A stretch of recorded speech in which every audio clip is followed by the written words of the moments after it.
थोड़ा उनको ज़्यादा चिंता इस बात की थी कि तमिलनाडु जाना पड़ेगा, तो थोड़ा अनकंफर्टेबल फील कर रहे थे। तो यही सब बातें वो बार-बार कर रहे थे, सर मुझे किसी भी तरीके से अभी बेल का मुद्दा पर तो उनको पता था कि कल बहस होना नहीं है।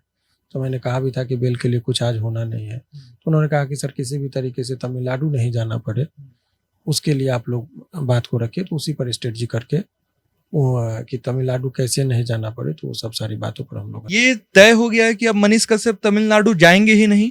अभी फिलहाल के लिए हो सकता है तो परिस्थितियों के अनुसार जाना भी पड़ सकता परिस्थिति के लिए बहुत सारी बातें, वहाँ ट्रायल खुल जाएगी, गवाही का बात है, तो पहले चार्जशीट तो वो जमा करे, चार्जशीट जमा करेंगे, फिर चार्जशीट के आधार पर वो कॉग्निजेंस होगा, कॉग्निजेंस के बाद वो जब ट्रायल खुलेगा तब इनको जाने की जरूरत है। अभी वर्तमान परिस्थिति में मुझे नहीं लग रहा, अभी चार्जशीट भी जमा नहीं हुआ है। तो जब आप कभी हुटिंग करेंगे किसी भी चीज को, तो उसको अभी देखिए, ठीक है न्यायालय ने कहा कि इनको बेउर में रखिए, अब उनके पास वो शक्ति है कि देखेगा कि लॉ एंड ऑर्डर, विधि व्यवस्था के नाम पर प्रशासनिक अराजकता न उत्पन्न हो जाए, इसके नाम पर इस कैदी को यहाँ से शिफ्ट किया जाए कहीं अन्यत्र, तो वो करवा सकते हैं और वो कहीं भी करवा सकते हैं। आपको याद होगा कि जब शहाबुद्दीन साहब को जब बेल मिला था तो उनको बिहार से डायरेक्ट तिहाड़ भेजा गया था।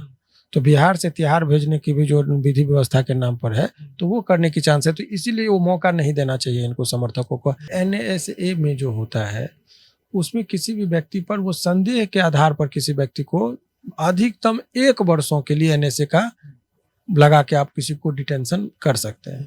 लेकिन अधिकतम टर्म का मतलब ये नहीं कि 1 साल ही, रेयर एंड रेयरेस्ट सिचुएशन में ही किसी व्यक्ति पर अधिकतम वर्षों का लगाया जा सकता है। जैसे एक उदाहरण छोटा सा आप समझ सकते हैं कि राहुल गांधी को डिफेमेशन के केस में 2 वर्ष की सजा थी और अधिकतम 2 वर्ष की सजा थी, और इनको मैक्सिमम पनिशमेंट जो था वही 2 वर्ष की सजा सुनाई गई।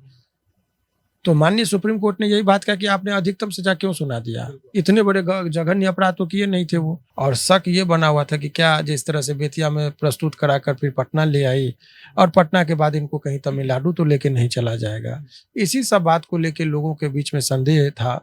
लेकिन अंत में जो है सो मनीष जी की भी बहुत काफ़ी उनको डर था इस बात को लेकर कि क्या पता हमको फिर से तो तमिलनाडु ने भेज दो। हमसे बहुत देर डिस्कशन में यही बात ही बार बार वो कह रहे थे कि सर किसी भी तरीके से वहाँ नहीं जाना चाहिए, उस बात को जज साहब के सामने रखा जाए। कभी भी कोई व्यक्ति जेल में होता है तो बेल के टाइम में 2-3 चीज़ देखी जाती है, क्या धारा लगा है, कितने दिन वो जेल में रह चुके हैं, तो कस्टडी का पीरियड भी काउंट होता है। तो हम लोग बोलते हैं कि हुजूर इतना दिन हो गया, 4 महीना से या 6 महीना से कस्टडी में है। तो ऐसी परिस्थिति में जो है सो कस्टडी पीरियड जिस दिन से गिरफ्तारी होती है, जो न्यायिक हिरासत में जाते हैं उसको जोड़ते हैं। इस केस की टेक्निकलिटीज ये है कि बेतिया में उनको परसों जब उनको अपियर कराया गया तो जेल में 4.5 महीना से, लेकिन कस्टडी दिखा जाएगा परसों से, तो मात्र कहा जाएगा कि 2 दिन का कस्टडी है। तो बेल के टाइम में ये इसका जो है सो 1 पॉइंट जो कम पड़ जाता है पॉजिटिव मनीष कश्यप के लिए। तो ये सभी चीज जल्दी उपस्थित करा देंगे। नमस्कार, मेरा नाम शुभम कृष्णा है। मनीष कश्यप प्रकरण में आपने देखा कल पटना में उनकी पेशी हुई, तमाम लोग कई तरह की बातें कर रहे थे। हमारे साथ बात करने के लिए मौजूद है पटना हाईकोर्ट के सुप्रसिद्ध वकील शिवनंदन भारती। सर स्वागत है आपका। जी बहुत बहुत शुक्रिया आपका। सर कल आप मनीष कश्यप के साथ थे, कोर्ट में क्या कुछ हुआ? देखिए दरअसल कल कोर्ट में जो प्रक्रियाएं थी वो कानूनी प्रक्रिया और बहुत ही साधारण प्रक्रिया थी कि जब कभी भी किसी व्यक्ति पर कोई मुकदमा होता है और वो गिरफ्तार होते हैं तो उनसे संबंधित जो न्यायिक दंडाधिकारी होते हैं उनके सामने उनको प्रस्तुत किया जाता है। तो चूंकि इनके मामले जो थे, जो केस इनके ऊपर हुआ था आर्थिक अपराध इकाई के द्वारा, तो जब ये जगदीशपुर में जब आत्मसमर्पण किए थे थाना पर, तो वहाँ के बाद पटना की पुलिस इनको वहाँ से ले आती है और उसके बाद यहाँ से फिर तमिलनाडु की पुलिस लेके चली गई थी। तो कुछ मामले में इनको प्रोड्यूस नहीं किया गया था, अलग अलग मामले में अलग अलग प्रोड्यूस करना होता है। तो ऐसे में जैसे कि बेतिया में भी इनको प्रोडक्शन दिखाना पड़ा और उसी के तरीके से यहाँ पर भी जो है सो इनको प्रस्तुत किया गया। तो उसी स्तर से इनको फिर ये मामला लोगों के बीच में एक संदेह और शक ये बना हुआ था कि क्या जिस तरह से बेतिया में प्रस्तुत कराकर फिर पटना ले आई और पटना के बाद इनको कहीं तमिलनाडु तो लेके नहीं चला जाएगा, इसी सब बात को लेके लोगों के बीच में संदेह था। लेकिन अंत में जो है सो मनीष जी भी बहुत काफ़ी उनको डर था इस बात को लेकर कि क्या पता हमको फिर से तो तमिलनाडु ने भेज दो। हमसे बहुत देर डिस्कशन में यही बात ही बार बार वो कह रहे थे कि सर किसी भी तरीके से वहाँ नहीं जाना चाहिए, उस बात को जज साहब के सामने रखा जाए।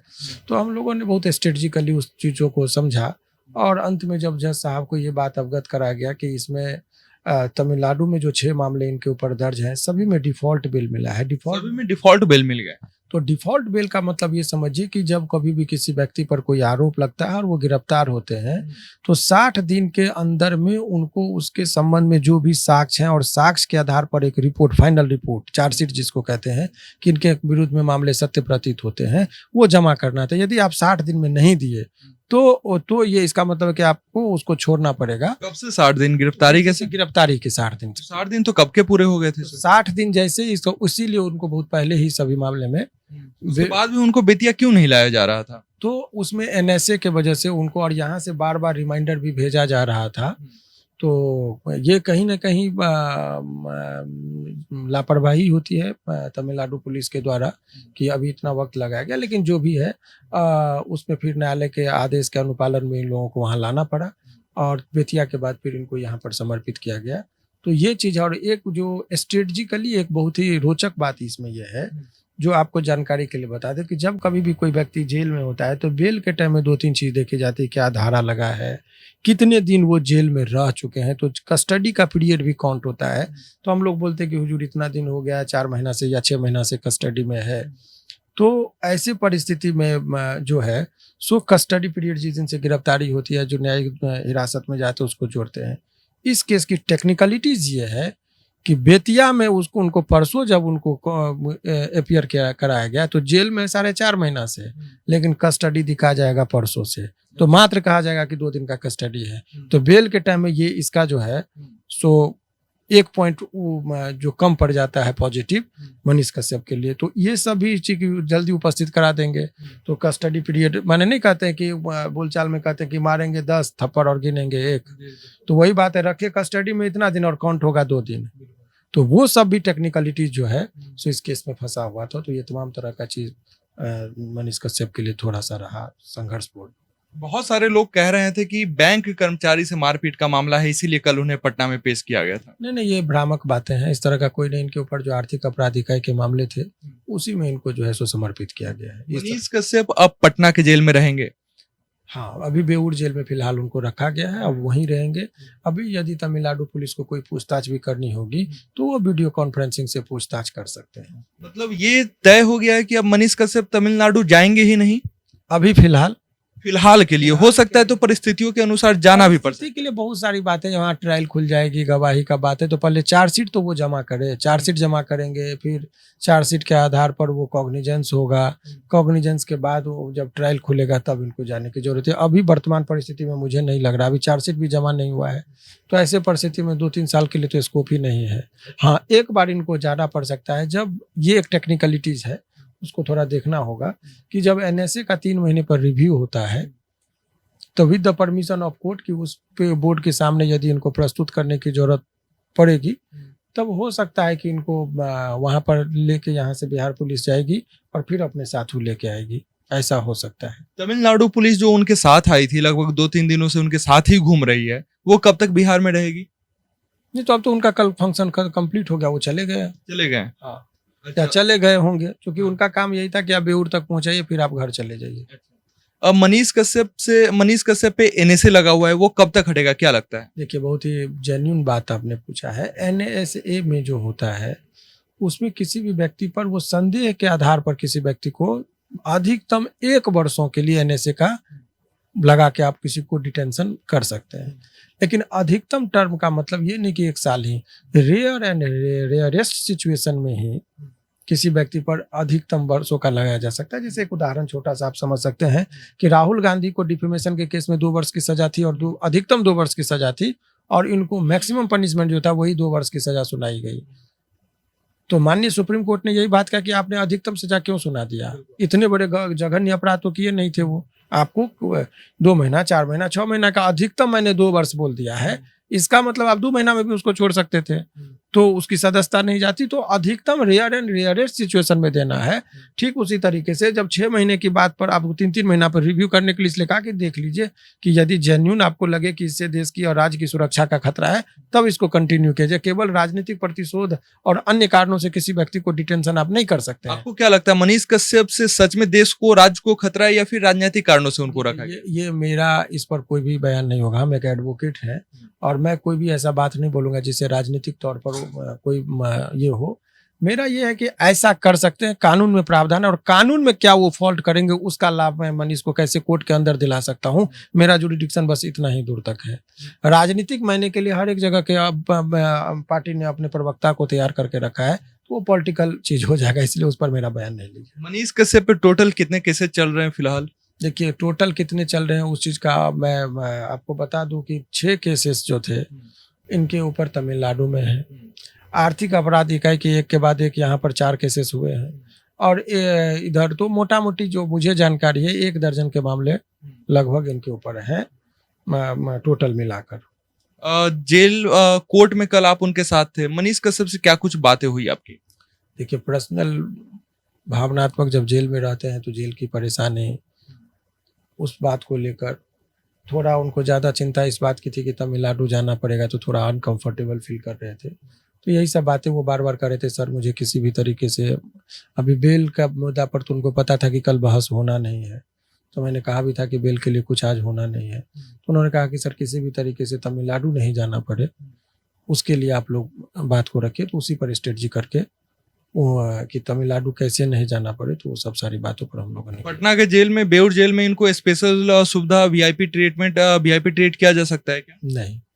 वीआईपी की जो परिभाषा है उसके मुताबिक इनको वीआईपी में एक्स एमएलए एमपी इत्यादि चीज के अंतर्गत जो आता है उन लोगों के बहुत लिए। सारे लोग कह रहे हैं इनके बहुत पहचान है, बहुत पैरवी है, बहुत समर्थक है, इस कारण भी कहीं हो सकता नहीं, है। ऐसा कुछ नहीं। कोर्ट में ऐसा कोई वीआईपी के परिभाषा में ये नहीं आते हैं। वीआईपी की परिभाषा में कौन कौन लोग आते हैं? वीआईपी के परिभाषा में जनरली जेल मैनुअल के मुताबिक जो एक्स एमएलए एमपी या वर्तमान एमएलए एमपी, राज्यसभा लोकसभा के कोई भी मेंबर हैं, गवर्नर हैं, राष्ट्रपति को तो जनरली होता नहीं है, तो प्रधानमंत्री हैं, इन लोगों के लिए वीआईपी के अंतर्गत आते हैं। मनीष कश्यप के समर्थक ज्यादा जोश में आ जाते हैं और नारेबाजी लगाते हैं कोर्ट परिसर के अंदर, तो इससे क्या मनीष कश्यप को? इसके एक देखिए, चूंकि आप जानते हैं कि लड़ाई किसके किसके बीच की लड़ाई है, तो जब आप कभी हुटिंग करेंगे किसी भी चीज को तो उसको, अभी देखिए ठीक है न्यायालय ने कहा कि इनको बेउर में रखिए, अब उनके पास वो शक्ति है कि देखेगा कि लॉ एंड ऑर्डर विधि व्यवस्था के नाम पर प्रशासनिक अराजकता न उत्पन्न हो जाए, इसके नाम पर इस कैदी को यहाँ से शिफ्ट किया जाए कहीं अन्यत्र, तो वो करवा सकते हैं